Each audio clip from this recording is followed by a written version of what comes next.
Regardless if it is professional or personal, we all struggle sometimes to achieve our goals. Many times our struggle is not because of a lack of effort, but rather how our goals have been structured. Anytime you set a goal or if you find yourself struggling while working towards a goal, keep in mind the word SMART. SMART is an acronym that can be used to help evaluate and add structure to your goals. SMART stands for specific, measurable, actionable, relevant, and time-bound. SMART begins with asking yourself the degree to which a goal is specific. This is arguably the most important part of establishing or evaluating a goal. The less specific a goal, the more difficult it is to determine how long the goal should take to complete or how to measure success. Consider the difference between a goal to get healthy versus the goal to lose weight versus the goal to lose 10 pounds. The goal to get healthy is much less specific than a goal to lose 10 pounds. The next question to ask: how is the goal measured? What determines success? Some goals may be best measured by a simple yes or no, such as the goal of climbing to the top of a mountain, while other goals are better measured by using metrics such as the goal to lose 10 pounds. The key to measurement is making sure that in whatever way the goal is measured, it accurately reflects success. For instance, if you do not have access to a scale, then measuring weight loss will be difficult and less accurate. An alternative measure may be to track how many inches you have lost around the waist. But to what extent does this accurately reflect the goal? Without access to a reliable way of measuring weight, we may want to consider buying a scale or restructuring our goal.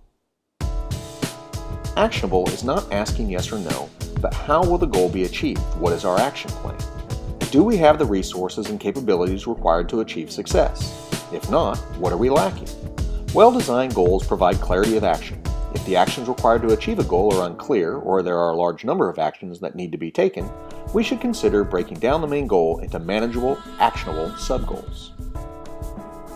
In isolation, any single goal is relevant, but in life we most often are in the process of pursuing multiple goals. A common issue we face is having too many goals at the same time or pursuing the wrong goals. With this in mind, we need a mechanism to help us monitor our goals to make sure we are pursuing our most relevant goals at any given moment in time. One technique is to place goals in a matrix that looks at effort required versus perceived value of achieving the goal. Not always, but most of the time we will want to focus our energy on low-effort, high-value goals. Another technique is to use the Pareto principle, also known as the 80-20 rule.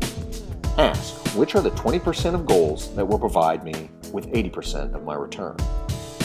The last thing we want to make sure is that goals are time-bound. By including a specific date by which a goal should be accomplished, it helps provide incentive and allows us to monitor progress. Consider the difference between the goal to lose 10 pounds and the goal to lose 10 pounds in 10 weeks. Simply by including an element of time, we can now calculate how much we should be losing each week, and if after 5 weeks we have only lost 1 pound, we can revisit our action plan. Be wary of any goal that is open-ended, such as the common goal to learn a foreign language. Last, it is important to reinforce that goal setting is not an event. It is an ongoing process of action, evaluation, and revision.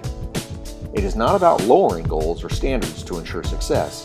It is about recognizing goals are dynamic because life is dynamic. We do not live in a static world. Life happens. A goal that is relevant today may be irrelevant tomorrow.